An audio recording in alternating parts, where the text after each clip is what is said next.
1984 조지 오웰.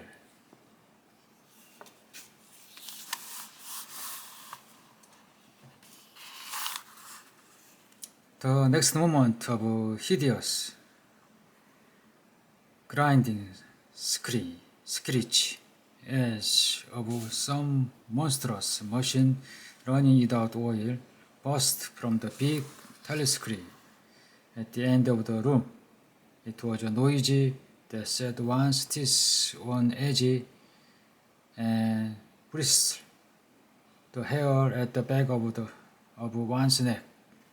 The hate had started. As usual, the fate of Immanuel Goldstein, the enemy of the people, had flashed onto the screen.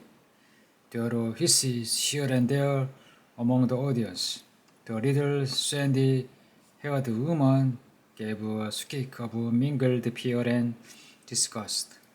Goldstein was the renegade and backslider who once, long ago, how long ago nobody quite remembered, had been one of the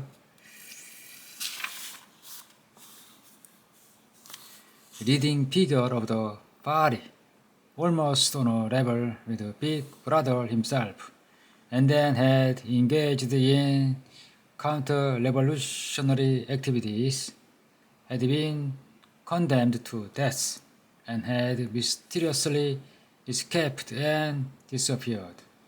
The program of the 2-minute hate varied from day to day, but there was none in which Goldstein was not the principal figure.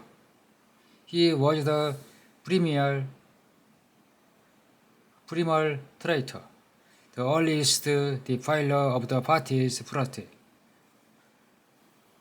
All subsequent crimes against the party were treacherous acts of sabotage, heresies, deviations sprang directly out of his teaching.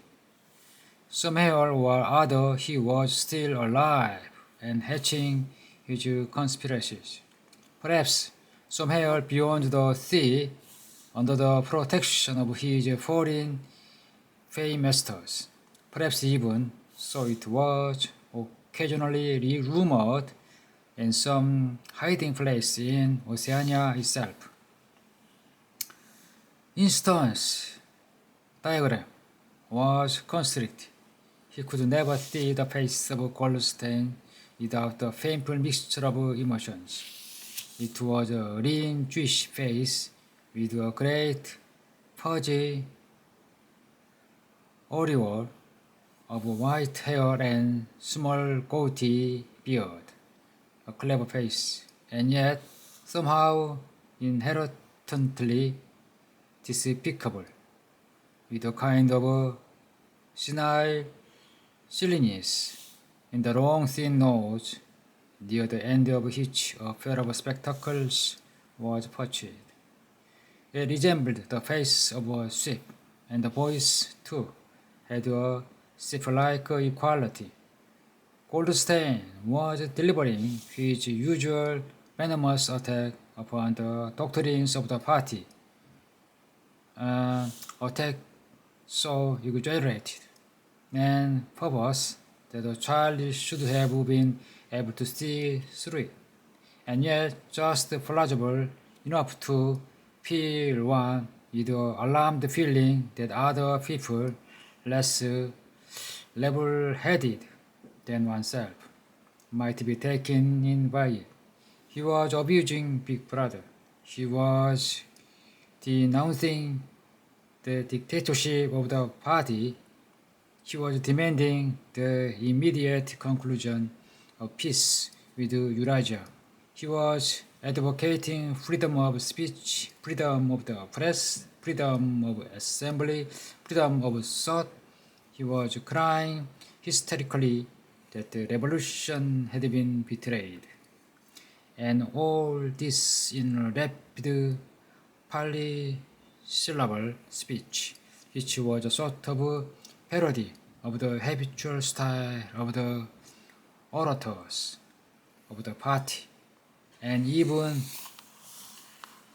contained newspeak word, more newspeak word indeed than any party member would normally use in real life. And all the while, lest one should be in any doubt as to the reality which stands suspicious claptrap covered. Behind his head on the telescreen there marched the endless column of the Eurasian army, row after row of solid-looking men with expressionless Asiatic faces, and swam up to the surface of the screen and vanish, to be replaced by other exactly similar. The dull, rhythmic tramp of the soldier boots formed the background to Goldstein's bleaching voice. Before the hate had proceeded for 30 seconds, uncontrollably, exclamation rage were breaking out from half of the people in the room. The self-satisfied, sheep-like face on the screen and the terrifying power of the Eurasian army behind it were too much to be borne. Besides, the sight or even the thought of Goldstein produced fear and anger automatically. He was an object of hatred more constant than either Eurasia or Eastasia. Since when Oceania was at war with one of these powers, it was generally at peace with the other. But what was strange was the world of Goldstein was hated and despised by everybody, although every day, and 1,000 times a day, on platforms, on the screen, telescreen, in newspaper, in books. His theories were repeated, smashed, ridiculed, held up to the general gaze for the pitiful rubbish that they were. In spite of all this, his influence never seemed to grow less. Always there were fresh dupes waiting to be seduced by him. A day never passed when spies and saboteurs acting under his directions were not unmasked by the thought police. He was the commander of a vast shadowy army, an underground network of conspirators dedicated to the overthrow of the state. The Brotherhood, its name was supposed to be. There were also whispered stories of a terrible book, the compendium of all the heresy, of which Goldstein was the author, and which circulated clandestinely here and there. It was a book without a title. People referred to it of it all simply as the book, but one knew of such things only through vague rumors. Neither the Brotherhood nor the book was a subject that any ordinary party members would mention if there was a way of avoiding it. In each second minute, the hate rose to a frenzy. People were leaping up and down in their places and shouting at the tops of the voice in an effort to drown the maddening bleaching voice that came from the screen. The little sand-haired woman had turned bright pink, and her mouth was opening and shutting like that of a landed fish. Even O'Brien's heavy face was flushed. He was sitting very straight in his chair, his powerful chest swelling and quivering as though he were standing up to the assault of a wave. The dark-haired girl behind Winston had begun crying out, "Swine! Swine! Swine!" And suddenly he picked up a heavy newspeak dictionary and flung it at the screen. He struck Goldstein's nose and bounced off. The voice continued inexorably. In a rushed moment, Winston found that he was shouting with the others, with kicking his heel violently against the lung of his chair.